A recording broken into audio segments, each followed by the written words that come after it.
ಜೀವನದಲ್ಲಿ ಪ್ರತಿಕ್ಷಣ ಸಂತೋಷವಾಗಿ ಇರಲಿಕ್ಕೆ 3 ಸೂತ್ರಗಳು. ಈ ವಿಡಿಯೋ ಒಮ್ಮೆ ನೋಡಿ. ಆಧ್ಯಾತ್ಮ ಕನ್ನಡ ಚಾನಲ್ಗೆ ಸ್ವಾಗತ. ನೀವು ನಮ್ಮ ಚಾನಲ್ಗೆ ಮೊದಲ ಬಾರಿಗೆ ಬಂದಿದ್ದರೆ ದಯವಿಟ್ಟು ನಮ್ಮ ಚಾನಲ್ ಅನ್ನು ಸಬ್ಸ್ಕ್ರೈಬ್ ಮಾಡಿ, ಪಕ್ಕದಲ್ಲಿರುವ ಬೆಲ್ ಐಕಾನ್ ಅನ್ನು ಕ್ಲಿಕ್ ಮಾಡಿ. ಅತ್ಯದ್ಭುತ ಅನುಭವಕ್ಕೆ ದಯವಿಟ್ಟು ಇಯರ್ಫೋನ್ ಬಳಸಿ. ಬದುಕಿನಲ್ಲಿ ಸಂತೋಷವಾಗಿ ಇರುವುದಕ್ಕೆ 3 ಸೂತ್ರಗಳು. ನಾವು ಏನೇ ಮಾಡಿದರೂ ಸಂತೋಷವಾಗಿ ಇರುವುದಕ್ಕೆ, ಸಂತೃಪ್ತಿಯಿಂದ ಜೀವಿಸುವುದಕ್ಕೆ ಏನು ಮಾಡಿದರೆ ಸಂತೋಷ ನಮ್ಮ ಹಿಂದೆ ಬರುತ್ತದೆ.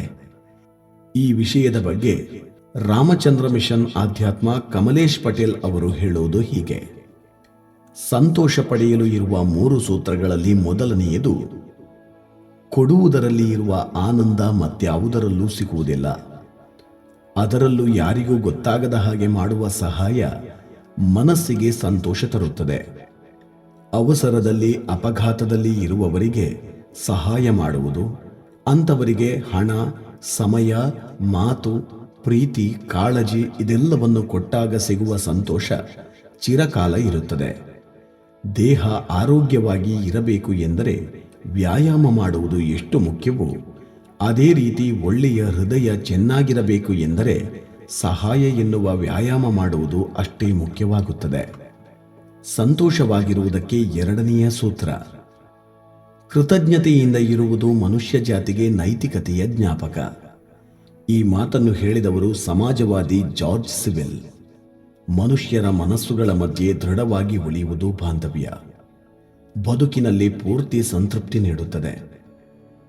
ಸಹೋದ್ಯೋಗಿಗಳಿಗೆ, ನನಗೋಸ್ಕರ ಜೀವಿಸುವ ಸಂಗಾತಿಗೆ, ನಮಗಾಗಿ ಕೆಲಸ ಮಾಡುವ ಸಿಬ್ಬಂದಿಗಳಿಗೆ ಮನಸ್ಫೂರ್ತಿಯಾಗಿ ಧನ್ಯವಾದ ಹೇಳಿ ಕೃತಜ್ಞತೆ ಅರ್ಪಿಸಬೇಕು. ಅದರಿಂದ ಸಿಗುವ ಆನಂದ, ನೆಮ್ಮದಿಯನ್ನು ಪದಗಳಲ್ಲಿ ವರ್ಣಿಸಲು ಆಗುವುದಿಲ್ಲ. ಸಂತೋಷವಾಗಿರುವುದಕ್ಕೆ 3ನೆಯ ಸೂತ್ರ, ವರ್ತಮಾನದಲ್ಲಿ ಜೀವಿಸುವುದು. ಅದೆಷ್ಟೋ ಜನರು ಭವಿಷ್ಯದಲ್ಲಿ ಸಂತೋಷವಾಗಿರಬೇಕು ಎಂದು ವರ್ತಮಾನದಲ್ಲಿ ಕಷ್ಟಪಡುತ್ತಾ ಇರುತ್ತಾರೆ. ಆದರೆ ನಾಳೆ ಎನ್ನುವ ದಿನ ಶುರುವಾದರೆ ನಿನ್ನೆ ಎನ್ನುವುದು ಭೂತಕಾಲ ಆಗುತ್ತದೆ. ನಾಳೆ ಏನಾಗುತ್ತದೋ ಎನ್ನುವ ಭಯ ಬಿಟ್ಟು ಈಗಿನ ವರ್ತಮಾನದಲ್ಲಿ ಸಂತೋಷವಾಗಿ ಜೀವಿಸಬೇಕು. ಸಂತೋಷ ಎನ್ನುವುದು ಚಿಟ್ಟೆಯ ಹಾಗೆ. ಸಂತೋಷಕ್ಕೆ ಡಿಸ್ಟರ್ಬ್ ಮಾಡಿ ಆ ಚಿಟ್ಟೆ ಒಂದು ಸಾರಿ ಹಾರಿ ಹೋದರೆ ಮತ್ತೆ ಸಿಗುವುದಿಲ್ಲ. ಆದರೆ ನಾವು ನಿಶ್ಶಬ್ದವಾಗಿ ಕುಳಿತಿದ್ದರೆ ಆ ಚಿಟ್ಟೆಯೇ ನಮ್ಮ ಹತ್ತಿರ ಬರುತ್ತದೆ. ಹಾಗಾಗಿ ಮಾಡುವ ಪ್ರತಿ ಕೆಲಸವನ್ನು ಮತ್ತು ಈಗಿರುವ ಪರಿಸ್ಥಿತಿಯನ್ನು ತಪ್ಪದೇ ಆನಂದಿಸಬೇಕು. ಪರಿಸ್ಥಿತಿ ಕಷ್ಟವೇ ಇದ್ದರೂ ಅದರಲ್ಲಿ ಒಳ್ಳೆಯದನ್ನು ಹುಡುಕಬೇಕು. ನೀವು ಏನಾದರೂ ತೊಂದರೆಯಲ್ಲಿದ್ದರೆ, ನಿಮಗೆ ಕಷ್ಟವಾಗುತ್ತಿದ್ದರೆ ಸ್ವಲ್ಪ ತಾಳ್ಮೆಯಿಂದ ಇರಿ. ಆ ದೇವರು ನಿಮಗೆ ಖಂಡಿತವಾಗಿ ಒಳ್ಳೆಯದನ್ನು ಮಾಡಿಯೇ ಮಾಡುತ್ತಾನೆ.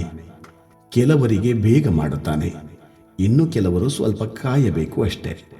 ಆದಷ್ಟು ಒಳ್ಳೆಯದನ್ನು ಯೋಚನೆ ಮಾಡಿ, ನಿಮಗೆ ಒಳ್ಳೆಯದೇ ಆಗುತ್ತದೆ.